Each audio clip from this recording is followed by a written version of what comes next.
Hey, what's up everyone? It's Jimbo back for another video. Thanks for following along today. And I'll kind of tell you the genesis of this video in and of itself.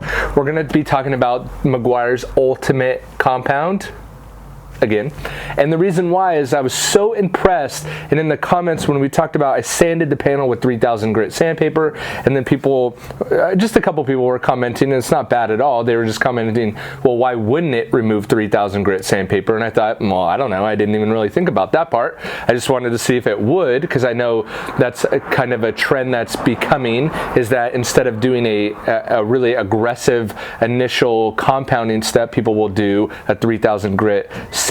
So what I wanted to do was, what I started to think is, well, how far can we go with this? Would it remove 1500 grit sandpaper? Would it remove 2000? Can we break Meguiars Ultimate Compound? And I think that's something I want to do too, is how can I break a compound similar to how I'm breaking things like hydrosilics or ammo skin or any of these other sealants or waxes and stuff like that.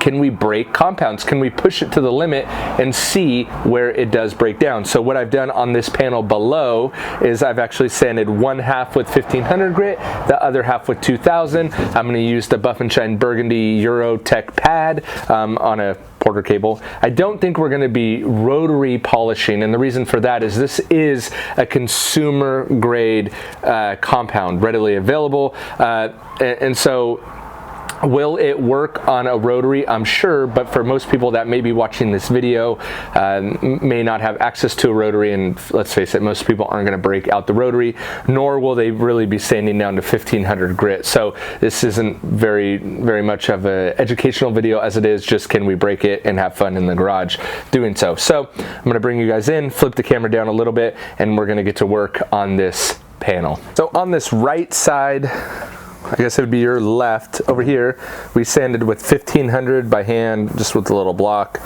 And then on this side, sanded with 2000, so you could kind of see the difference. Like I said, gonna use this Buff and Shine pad on a Porter cable, because if you can do it with crappy machines, you can definitely do it with a good machine. So, like I said, we're not gonna bust out the rotary, not gonna do that. Put quite a bit of product on there so we could work it around. Start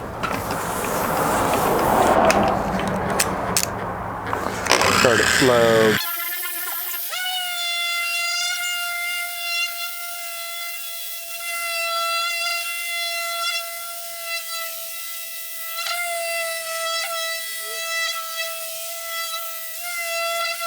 We had 4 slow passes and then a 5th pass that was kind of fast.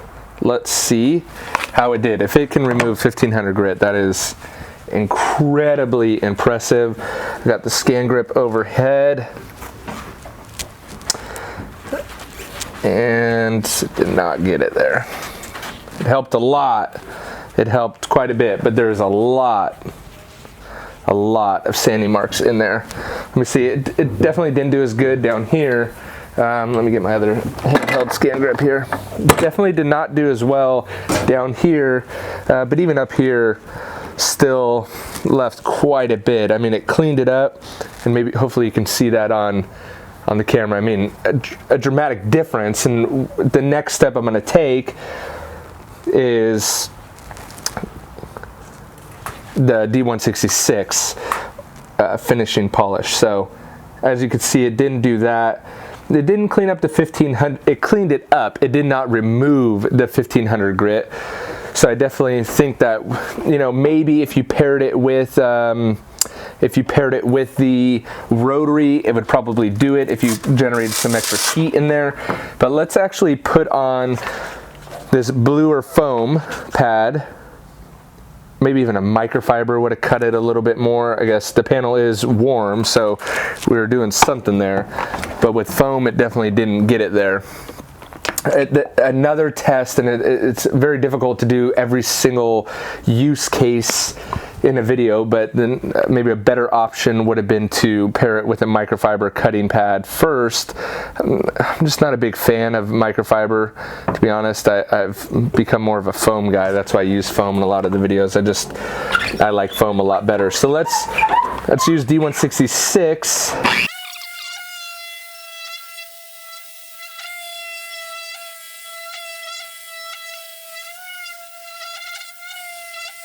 All right, let's see the results from that. So that was D166 right there, paired up on a blue pad.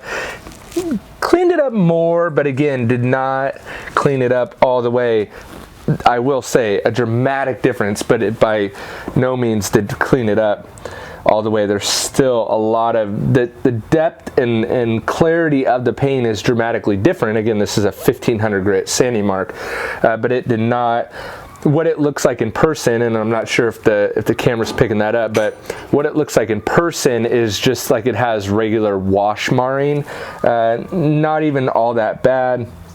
In some spots it's better than others. Of course, maybe the D166 has a little bit of filler in it.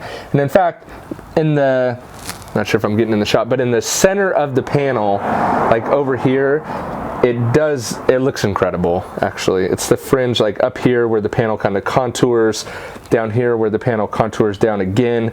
So I would venture to say maybe with a better machine paired with a little bit, maybe a microfiber pad, you would have, that combo alone, which again, we're stretching this combo. This is a quote unquote consumer grade compound. You would be able to sand with 1500 grit. Let's check out the 2000. So where I kind of biffed this video is I should have done the 2000 grit side first, but I didn't.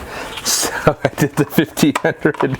So we kind of have a gauge on what this is gonna do, and I think this is gonna have actually no problem with the 2000 grit. So, and where it gets tricky, like it got tricky on that side, is the contours of the panel, and this one happens to have a big dent right here.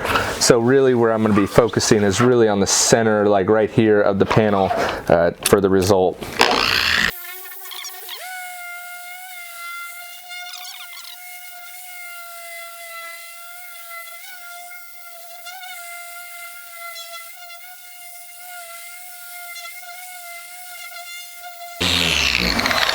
All right, I think that did really well, especially I started to get a lot of dust. So this, again, when we talk about compounds and we did like a battle of the compounds, dusting is not fun, which has been a lot of the comments about the Ultimate Compound is that it does dust quite a bit. So, and honestly, let me look at this from a different angle.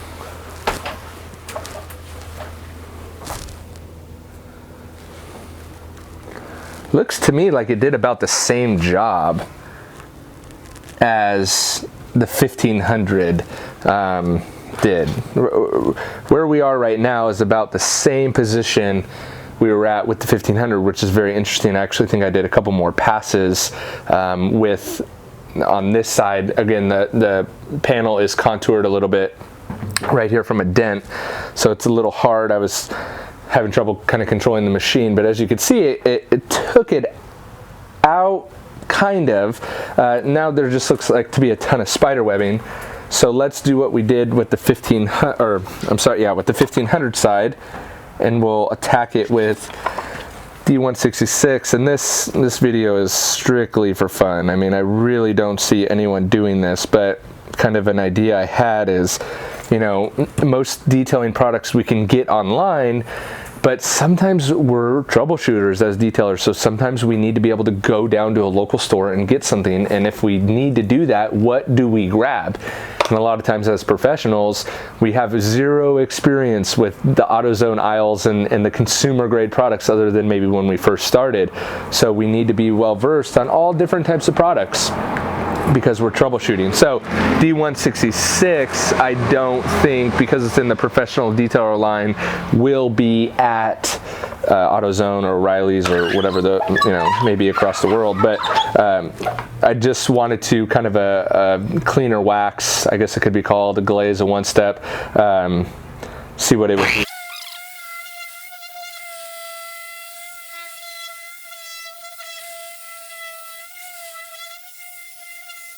All right, let's see how that looks, and it's awfully strange that it's looking better on the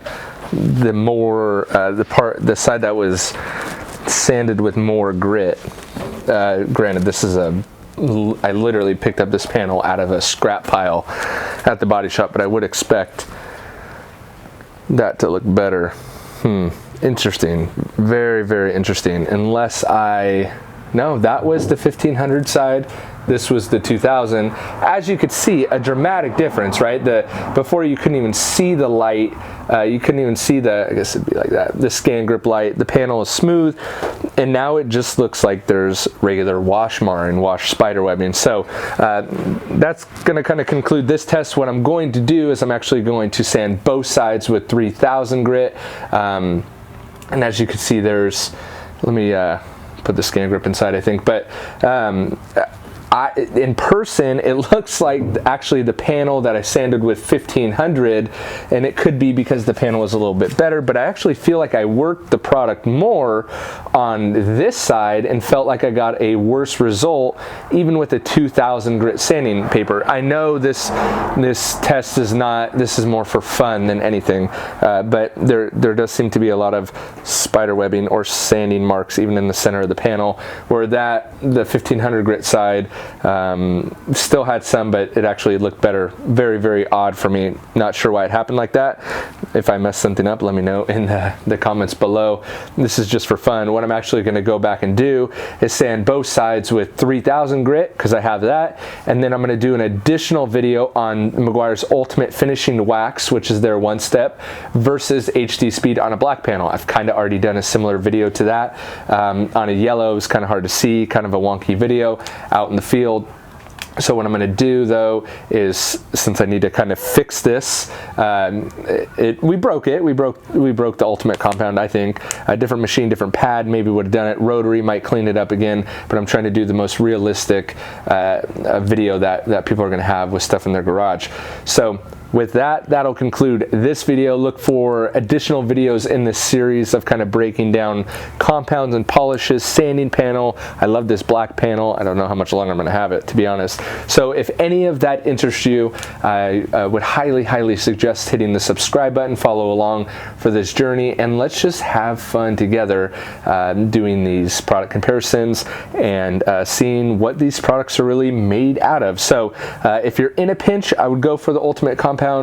Obviously, if you're a professional detailer, there's better options, less dusting, better work time, more cut, of course. But I really did for this want to see if the Ultimate compound was, in fact, the ultimate. Hope you guys enjoyed that one. I will catch you on the next video. Don't forget to subscribe and follow along.